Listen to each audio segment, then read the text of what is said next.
Selamat pagi teman-teman. Hari ini kita akan mempelajari modul 10 mengenai decision making juga. Sebelumnya teman-teman udah baca soalnya ya. Kita akan baca bareng-bareng. Oke. Ada 3 soal. Kita mulai dengan yang pertama ya.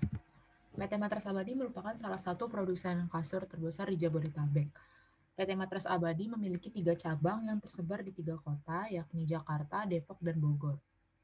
Tiap-tiap cabang memiliki pabrik dan manajernya sendiri. Manajer bertanggung jawab atas profitabilitas dari cabang yang dipegang dan memiliki kewenangan untuk mengambil keputusan terkait dengan seluruh kegiatan operasional. Saat ini, ketiga manajer sedang dihadapkan dengan berbagai penawaran dan kebingungan dalam mengambil keputusan. Oke, kita mulai dengan case manager yang pertama. Bapak Riki merupakan manajer dari cabang Jakarta dan sedang mempertimbangkan untuk meningkatkan kapasitas produksi pabrik di Jakarta. Beliau juga dihadapkan dengan berbagai tawaran jasa dari pihak eksternal. Berikut informasi yang tersedia untuk kegiatan produksi di pabrik Jakarta. Sebelum akhirnya siap untuk dijual, setiap kasur yang diproduksi di pabrik Jakarta harus melewati 2 proses terlebih dahulu, yakni perangkaian dan pengemasan. Berikut informasi terkait masing-masing proses tersebut. Nah, jadi ada 2 departemen sebelum kasurnya itu jadi, yaitu melewati departemen perangkaian dan departemen pengemasan. Nah, kapasitas tahunannya itu untuk perangkaian 110.000 unit dan pengemasan 90.000 unit. Produksi tahunannya 90.000 unit dari kedua departemen. Lalu biaya operasi tetapnya yang mengeksklud material langsung itu untuk perangkaian 10,8 miliar dan untuk pengemasan 5,4 miliar. Sedangkan biaya operasi tetap per unit yang diproduksi 120.000 perangkaian dan 60.000 per pengemasan. Nah, setiap kasur dijual dengan harga 1.400.000 dengan biaya bahan baku langsung sebesar 600.000. Ini materialnya ya, direct materialnya. Yang terjadi pada awal proses perangkaian. Berarti dia incurred-nya di departemen perangkaian. Tidak ada biaya variabel lain untuk kegiatan produksi ini. Cabang Jakarta dapat menjual seluruh output yang diproduksi.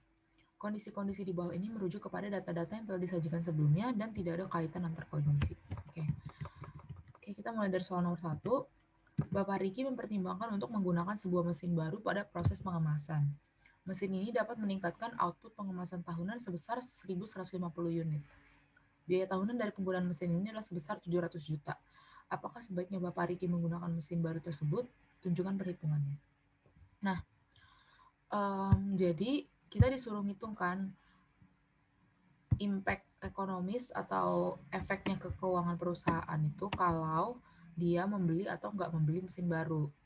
Nah, berarti kita harus melakukan perbandingan. Nah, pertama kita hitung impact-nya kalau misalnya dia melakukan pembelian kan, karena di nomor 1 ini apakah sebaiknya Bapak Riki menggunakan mesin baru. Nah, berarti kita hitung tambahan pendapatan yang didapatkan atau tambahan contribution margin-nya dikurangin sama tambahan biaya yang perlu dikeluarkan, yaitu biaya untuk membeli mesinnya. Nah, itulah untung atau rugi yang didapatkan dari penggunaan mesin baru. Nah, tadi kan dibilang dengan penggunaan mesin itu, output pengemasan tahunan dapat bertambah sebesar 1.150 unit. Berarti tambahan pendapatan atau contribution margin yang kita dapatkan adalah 1.150 unit dikalikan dengan contribution margin dari setiap kasur, yaitu harga jual 1.400.000 dikurangi dengan biaya bahan baku langsung sebesar 600.000. Hasilnya adalah 920 juta. Nah, tambahan biaya yang perlu dikeluarkan, tadi kan dibilang biaya tahunan dari penggunaan mesin ini adalah sebesar 700 juta. Berarti setiap tahun tambahan biayanya adalah 700 juta. Berarti contribution margin dikurangi biayanya adalah keuntungan atau kerugian dari penggunaan mesin baru. Nah, karena ini positif, berarti ini untung ya. Nah, karena dia untung, berarti rekomendasinya adalah sebaiknya Pak Riki menggunakan mesin baru tersebut atau membeli mesin baru. Nah, lanjut ke nomor 2. Salah satu pekerja di Departemen Perangkaian memberikan sebuah usul yang dapat meningkatkan kapasitas tahunan dari Departemen Perangkaian sebesar 9.000 unit dan memerlukan biaya sebesar 80 juta per tahun. Apakah sebaiknya Bapak Riki mengimplementasikan usul tersebut? Tunjukkan perhitungannya. Jadi ini kondisinya adalah menaikkan kapasitas dari Departemen Perangkaian. Ini. sebesar 9.000 unit. Berarti kan produksi tahunan dari Departemen Perangkaian jadinya 99.000 unit.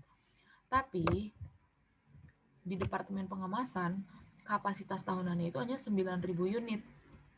Jadi sebenarnya nggak efek apa-apa ke pendapatan atau contribution margin dari kita. Soalnya kan output yang dijual itu kan kalau udah melewati kedua departemen kan, perangkaian dan pengemasan. Nah, kalau misalnya dia menghasilkan 90.000 ditambah 9.000 di departemen perangkaian, yang bisa diproses di departemen pengemasan hanya 90.000 karena kapasitas tahunan dari departemen pengemasan juga hanya 90.000. Jadi, tambahan contribution margin dihasilkan itu 0 karena nggak ada tambahan penjualan. Output yang dijual itu cuma output 90.000 dari pengemasan ini. Nah, tambahan biaya yang perlu dikeluarkan 80 juta karena ini untuk memerlukan biaya 80 juta per tahun. Berarti kita nggak dapat apa-apa tapi kita ngeluarin 80 juta, artinya kita rugi 80 juta. Rekomendasinya nggak perlu menerapkan usul dari Departemen Perangkaian tersebut karena akan menimbulkan kerugian. Nah,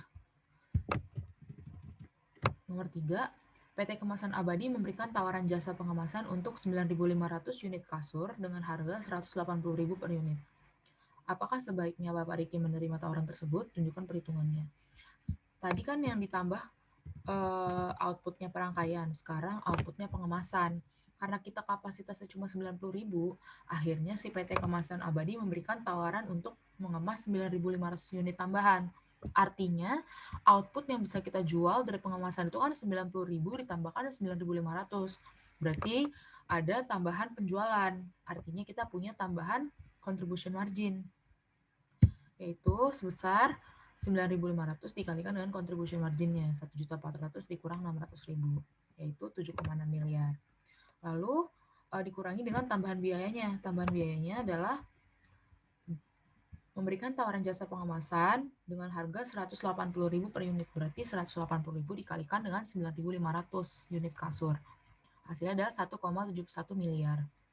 Nah, berarti keuntungannya adalah 7,6 miliar dikurangi 1,71 miliar. Hasilnya kita untung 5,89 miliar kalau melakukan atau menerima tawaran tersebut. Artinya karena dia untung, berarti kita harus menerima tawaran itu, rekomendasinya. Nah, lanjut. PT Rangkaian Indah memberikan tawaran jasa perangkaian untuk 5.000 unit kasur dengan harga 60.000 per unit. Apakah sebaiknya Bapak Riki menerima tawaran tersebut? Tunjukkan perhitungannya. Nah, jadi kalau yang ini dia memberikan tawaran itu jasa perangkaian untuk 5.000 unit kasur. Dia di departemen yang sebelumnya ya. Nah, dengan harga 60.000 per unit. Berarti sama aja kayak soal nomor 3 tadi. 2 tadi ya, 2. Kalau misalnya yang ditambahin kapasitas departemen perangkaian, output departemen perangkaian, tapi kapasitasnya departemen pengemasan masih tetap, itu nggak akan menghasilkan tambahan contribution margin apa-apa, karena output yang bisa dijual itu, seluruh output yang diproduksi itu yang bisa dijual adalah yang sudah melewati departemen pengemasan. Jadi, kalaupun ditambahkan 5.000 unit kasur dari departemen perangkaian, kita nggak mendapatkan contribution margin apa-apa, karena nggak bisa kita jual. Yang bisa kita olah di departemen pengemasan hanya sebatas 90.000 unit. Nah, sedangkan kalau kita menerima tawaran tersebut, kita harus mengeluarkan biaya tambahan sebesar 60.000 per unit kasur. Berarti 60.000 kali 5.000 unit kasur 300 juta. Artinya kalau kita menerima tawaran tersebut, kita akan mengalami kerugian sebesar 300 juta. Nah, karena itu rekomendasinya adalah menolak tawaran dari PT Rangkaian Indah. Beda cerita kalau misalnya kapasitas dari pengemasan ini 95.000, tapi kita produksi tahunannya masih 90.000. Nah, itu baru akan memberikan tambahan pendapatan dan rekomendasinya adalah menerima tawaran. Jadi harus melihat kapasitas dari departemen terakhir yang output akhirnya itulah yang dijual gitu. Lanjut, terjadi kerusakan pada 1.700 unit output departemen perangkaian. Berapa kerugian yang ditimbulkan? Departemen perangkaian kan itu tempat incurred-nya material cost kan, direct material cost tadi. Dengan biaya bahan baku langsung sebesar 600.000 yang terjadi pada awal proses perangkaian. Berarti kalau misalnya ada kerugian 1.700, kerusakan 1.700 unit, artinya besar biayanya adalah 1.700 unit kasur dikalikan dengan biaya direct material tersebut 600.000. Artinya kita rugi sebesar 1,02 miliar. Lanjut, terjadi kerusakan pada 1.700 unit output Departemen Pengemasan. Berapa kerugian yang ditimbulkan? Kalau di Departemen Pengemasan berarti kan nilai produknya itu udah bukan sekedar nilai COGS-nya atau direct material tadi, tapi udah mencakup nilai jualnya karena output dari Departemen Pengemasan itu yang akan dijual ke pembeli. Artinya kerugian dari 1.700 unit di Departemen Pengemasan nilainya adalah sebesar 1.700 unit dikalikan dengan harga jualnya, yaitu 1.400.000. Karena artinya barang itu kan rusak, nggak bisa dijual, berarti penjualan kita berkurang. Nah, berarti kerugiannya adalah sebesar 2,38 miliar. Oke, untuk manajer 1 selesai. Lanjut ke manajer 2. Bapak Chandra, manajer cabang Depok, mendapatkan penawaran dari PT Jaya Makmur untuk menggantikan peralatan produksinya yang telah berumur 3 tahun dengan peralatan yang lebih efisien. Bapak Chandra masih belum memutuskan apakah akan menerima penawaran tersebut atau tidak. Bapak Chandra berharap tahun depan dapat dipromosikan sebagai manajer pusat dan beliau mengetahui bahwa accrual basis net operating income dari cabang yang beliau pegang akan sangat menentukan keputusan promosi. Berikut merupakan informasi yang tersedia terkait dengan keputusan untuk menggantikan peralatan produksi. Nah, biaya historis dari peralatan lama adalah 6 miliar. Nilai buku saat ini adalah 2,4 miliar dengan sisa umur manfaat 2 tahun, serta nilai pasar sebesar 1,44 miliar. Beban penyusutan per tahun sebesar 1,2 miliar dan peralatan tersebut diperkirakan tidak memiliki nilai sisa atau residu pada akhir umur manfaatnya. Biaya peralatan baru adalah 3,6 miliar. Umur manfaat dari peralatan baru tersebut adalah 2 tahun dan diperkirakan tidak memiliki nilai sisa. Bapak Chandra menggunakan metode garis lurus dalam menghitung depresiasi seluruh peralatannya. Peralatan baru akan mengurangi biaya listrik sebesar 700 juta per tahun dan biaya tenaga kerja manufaktur sebesar 600 juta per tahun. Oke. Instruksinya, asumsikan bahwa prioritas Bapak Chandra adalah untuk dipromosikan dan beliau membuat keputusan terkait peralatan tersebut berdasarkan accrual based net operating income tahun depan. Apakah Bapak Chandra akan menerima penawaran tersebut? Tunjukkan perhitungannya. Nah, jadi maksudnya dari accrual based net operating income itu dia tuh memperhitungkan adanya beban depresiasi. Maksudnya dia tuh ada impact dari beban depresiasi ke operating income-nya kan. Sedangkan ternyata performanya dari Bapak Chandra itu diukurnya dari situ. Nah, ternyata si Bapak Chandra ini mau promosi. Kalau misalnya performanya itu jelek kan dia bisa mengancam potensi promosi dia kan. Nah, di nomor 1 ini diasumsikan prioritas Bapak Chandra itu untuk promosi. Sehingga artinya dia harus membuat accrual based net operating income-nya bagus dong performanya. Nah, kalau gitu kita lihat impact dari keputusan tersebut ke accrual based net operating income-nya. Nah, berarti ada 2 skema kalau dia beli peralatan baru dan kalau dia menggunakan peralatan lama. Kalau dia beli peralatan baru, berarti dia menjual peralatan lamanya dia dong. Tadi kan dikatakan nilai bukunya saat ini sebesar 2,4, sisa umur manfaat 2 tahun, dan nilai pasarnya sebesar 1,44 miliar. Kalau dia beli peralatan baru, berarti dia jual peralatan lama ini dengan harga pasar sebesar 1,44 miliar. Sedangkan nilai buku yang dia catat itu adalah 2,4 miliar. Artinya, dia mengalami kerugian sebesar 960 juta, yaitu 1,44 miliar dikurangi 2,4 miliar.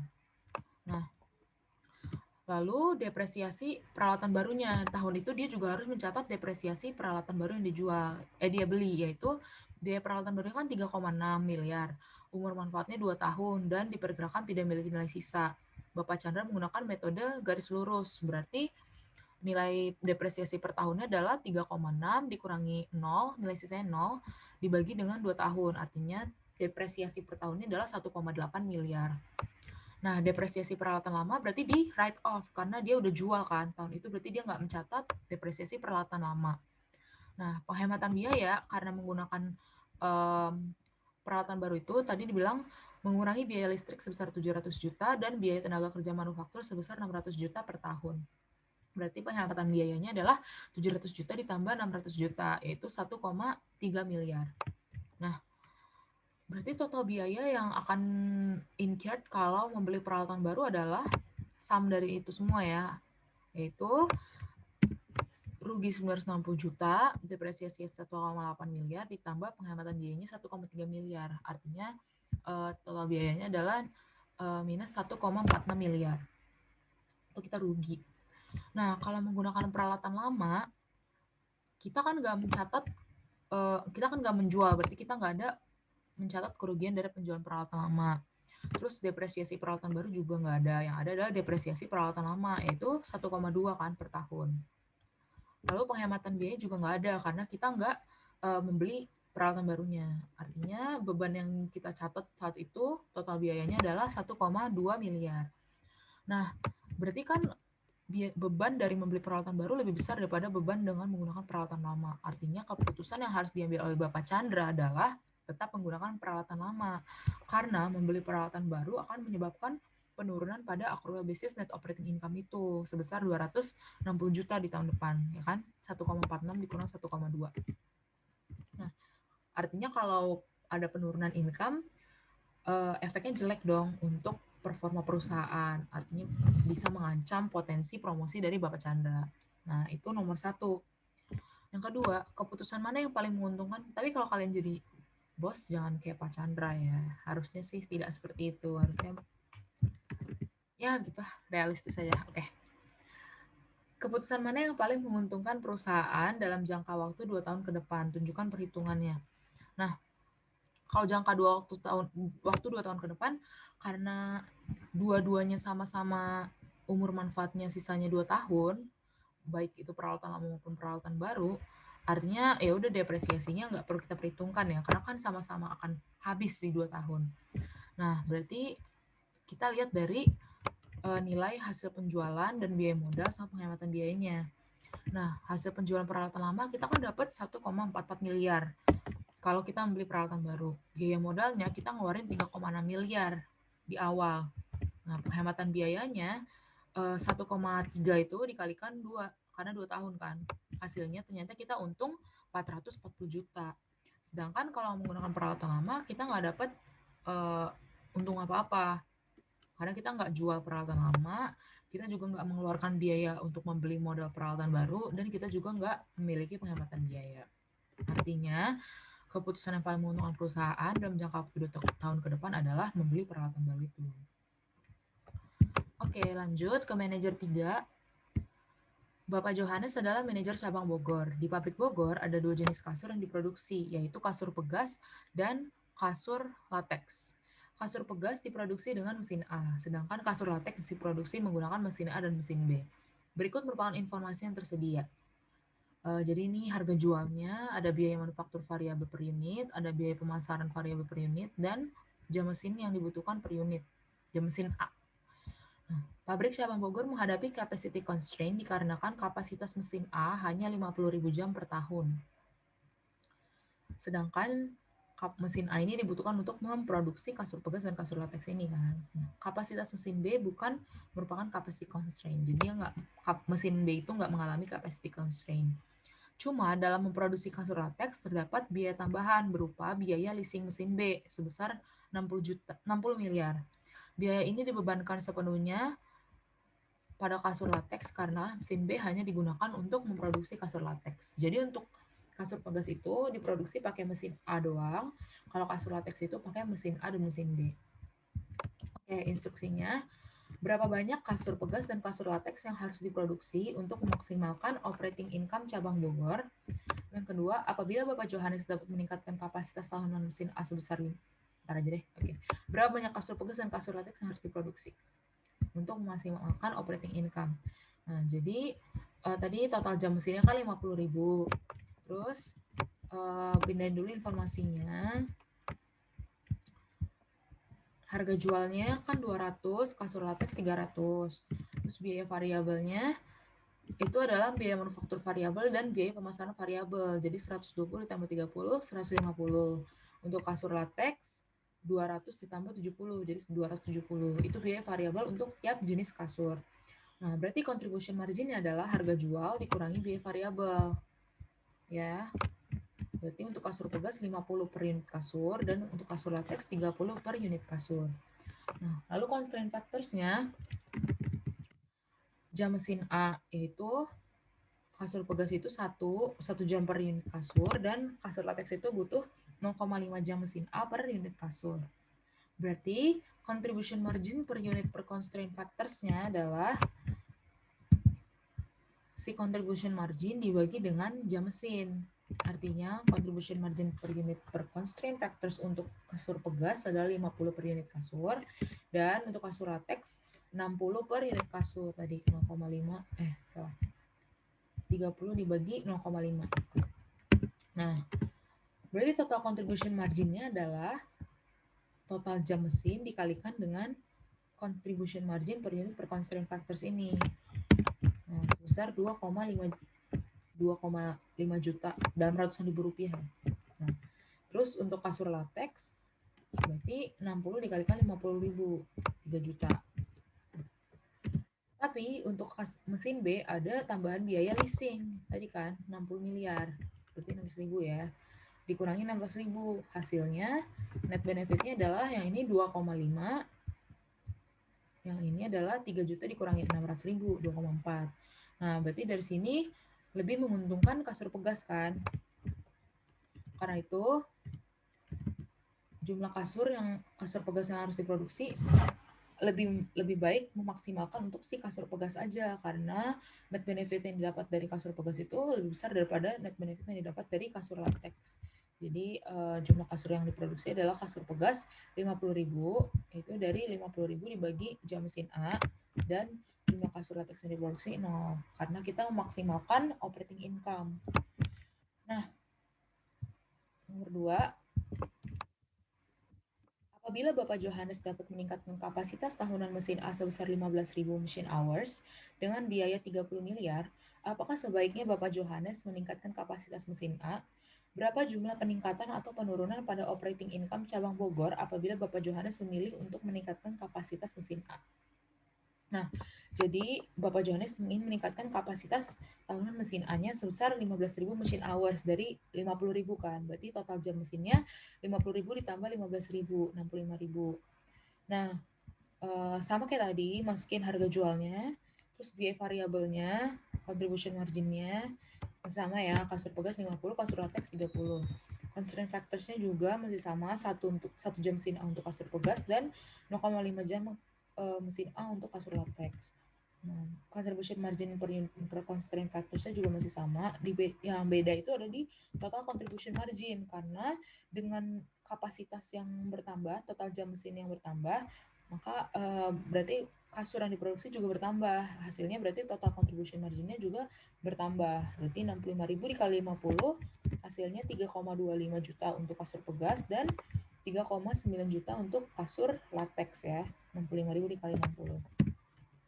Nah, jangan lupa dikurangin sama biaya leasing dari mesin B 600.000 dan dikurangi biaya peningkatan kapasitas. Nah, biaya peningkatan kapasitas ini dikuranginnya di dua skema ini karena mesin A kan dipakai untuk memproduksi dua-duanya kan.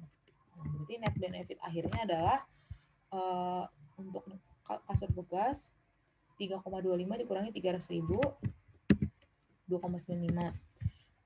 Kalau untuk kasur latex 3,9 dikurangi 600.000 dikurangi 300.000, 3 juta.